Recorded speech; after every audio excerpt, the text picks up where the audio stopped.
ലോക chapter 1 Chandra box ഓഫീസിൽ കുതിപ്പ് തുടരുകയാണ്. പല റെക്കോർഡുകളും തകർത്ത് മുന്നേറുമ്പോൾ സൈബറിടത്ത് പഴയൊരു യക്ഷിക്കഥയും ചർച്ചയാവുന്നുണ്ട്. 2000-ൽ പുറത്തിറങ്ങിയ വാണി വിശ്വനാഥ് നായികയായി എത്തിയ ഇന്ദ്രിയം. ലോകയിലെ കല്യാണി പ്രിയദർശന്റെ നീലിക്കും ഇന്ദ്രിയത്തിലെ വാണിയുടെ നീലിക്കും സാമ്യതകളേറെയെന്ന് പലരും കണ്ടെത്തുകയുണ്ടായി. കല്യാണി പ്രിയദർശൻ നായികയായി എത്തിയ ലോക ചാപ്റ്റർ 1 ചന്ദ്ര ബോക്സ് ഓഫീസിൽ കുതിക്കുകയാണ്. ഈ സമയത്താണ് സൈബറിടത്ത് പഴയൊരു യക്ഷിക്കഥയും ചർച്ചയാകുന്നത്.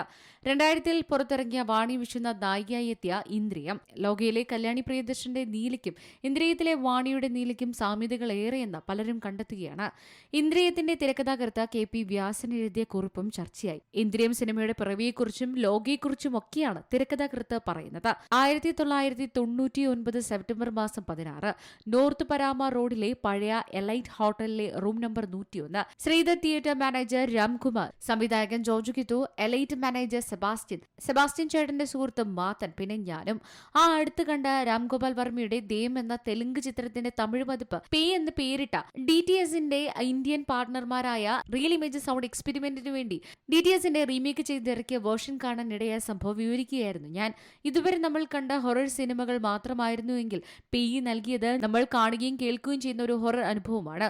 ഭാവി സിനിമ ദൃശ്യത്തിൻ്റെത് മാത്രമല്ല ശബ്ദത്തിൻ്റെതും കൂടിയായിരിക്കുമെന്ന ആ ചിത്രം കണ്ട അനുഭവത്തിൽ ഞങ്ങൾ ചർച്ച ചെയ്തു. എന്തുകൊണ്ട് മലയാളത്തിൽ അത്തരമൊരു ചിത്രം ഉണ്ടായിക്കൂടാം? ചർച്ച രാവേറെ നീണ്ടു. ഞാനൊരു സ്റ്റോറി ഐഡിയ പറഞ്ഞു. അതെല്ലാവർക്കും ഇഷ്ടപ്പെടുന്നു. മാത്രം നിർമ്മിക്കാമെന്ന് സമ്മതിക്കുന്നു. ജോർജ് കിത്തു സംവിധാനം ചെയ്യട്ടെ എന്ന് എല്ലാവരും തീരുമാനിക്കുന്നു. പിന്നെ എല്ലാം പെട്ടെന്നായിരുന്നു. പിറ്റേന്ന് മാത്രം നാട്ടിലേക്ക് പോകേണ്ടതിനാൽ നാളെ തന്നെ കഥ വേണമത്രേ.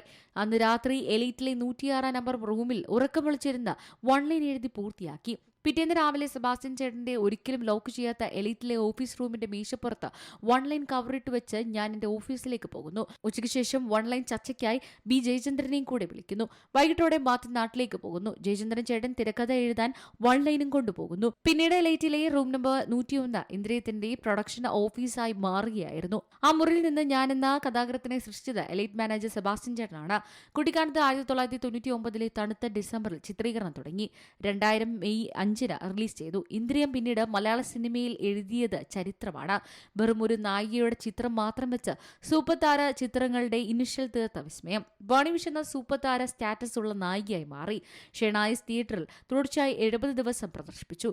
ഇന്ത്യയിലെ എല്ലാ ഭാഷകളിലേക്കും മൊഴിമാറ്റം ചെയ്തു. ഇക്കഴിഞ്ഞ ദിവസം ഇന്ദ്രിയത്തിലെ പ്രധാന വേഷങ്ങളിൽ ഒന്ന് ചെയ്ത നിശാന്ത് സാഗർ എന്നെ വിളിക്കുന്നു. ചേട്ടാ, എന്തൊക്കെ കഥകളാണ് ഇപ്പോൾ ഇന്ദ്രിയത്തെക്കുറിച്ച് പറയുന്നത്? ആളുകൾ പുതിയ തിയേറ്ററുകൾ ഉണ്ടാക്കുകയാണ്. നിശാന്തിന്റെ ആ വിളിയിലാണ് ഈ കുറിപ്പെഴുതാൻ കാരണം. ഇന്ദ്രിയത്തിന് ശേഷം പിന്നീട് എന്താണ് അതേപോലെ ഒരു കഥ എഴുതാത്തതെന്ന് എന്നോട് പലരും ചോദിച്ചു. എനിക്ക് ഒന്നേ മറുപടിയുള്ളൂ.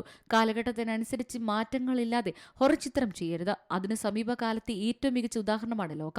ഇന്ദ്രിയം ഇറങ്ങി ഏതാണ്ട് 24 വർഷങ്ങൾക്ക് ശേഷമാണ് ഞാൻ ഈ കാലഘട്ടത്തിനനുസരിച്ച് ഒരു പ്രേതകഥ എഴുതാൻ തുടങ്ങുന്നത്. എന്റെ അടുത്ത സുഹൃത്തുക്കളായ എഴുത്തുകാരും സംവിധായകരുമായ ചിലരോട് ഞാൻ ആ കഥ പങ്കുവയ്ക്കുന്നുണ്ട്.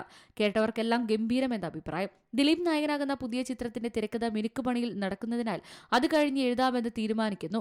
അതിനിടയിൽ ഇടുത്തി പോലെ ഒരു സംവിധായകൻ എന്നെ വിളിച്ചു പറയുന്നു, നിന്റെ കഥ പോയടാ, നസ്ലിനും കല്യാണിയും അഭിനയിക്കുന്ന ലോകയുടെ കഥ ഇതുതന്നെയാണ്. ഞാനൊന്നും ഞെട്ടി. എങ്കിലും അങ്ങനെയാവാൻ വഴിയില്ലെന്ന് എന്റെ മനസ്സ് പറഞ്ഞിരുന്നു. ആ ചിത്രം റിലീസ് ചെയ്ത ശേഷം ഇനി ആ കഥയെക്കുറിച്ച് ചിന്തിച്ചാൽ മതി എന്ന് തീരുമാനിച്ചു. ഞാൻ ഈ ഡിസംബറിൽ തുടങ്ങേണ്ട ദിലീപ് ചിത്രത്തിലേക്ക് പൂർണ്ണമായും മുഴുകി. മാസങ്ങൾക്ക് മുമ്പാണ് ഞാൻ അസോസിയേറ്റ് ഡയറക്ടർ സുജിത്ത് സുരേഷിനോട് ഈ കഥ പറഞ്ഞപ്പോൾ അവൻ പറഞ്ഞു, ചേട്ടാ, ഈ കഥയുമായി ലോകയ്ക്ക് യാതൊരു ബന്ധവുമില്ല. ചേട്ടൻ ധൈര്യമായി വർക്ക് ചെയ്തു. കാരണം സുജിത്ത് സുരേഷ് ആയിരുന്നു ലോകയുടെ അസോസിയേറ്റ്. നേരത്തെ പറഞ്ഞതുപോലെ മാറിയ കാലത്ത് എങ്ങനെയാണ് ഒരു യക്ഷിക്കഥ പറയേണ്ടതെന്നതിന് ഏറ്റവും മികച്ച ഉദാഹരണമാണ് ലോക.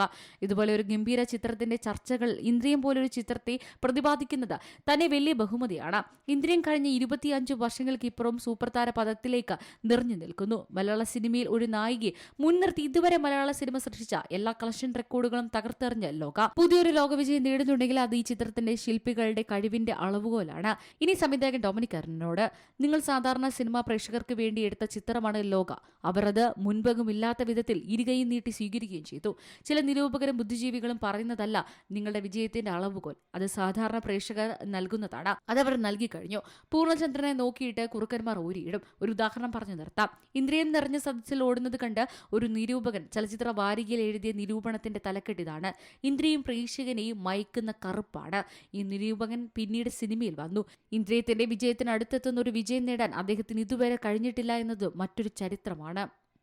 Desk C Malayalam news. ഏറ്റവും പുതിയ വാർത്തകളും വിശേഷങ്ങളും വിരൽത്തുമ്പിലറിയാൻ സീ മലയാളം ന്യൂസ് എല്ലാ ഡിജിറ്റൽ പ്ലാറ്റ്ഫോമുകളിലും ലഭ്യം.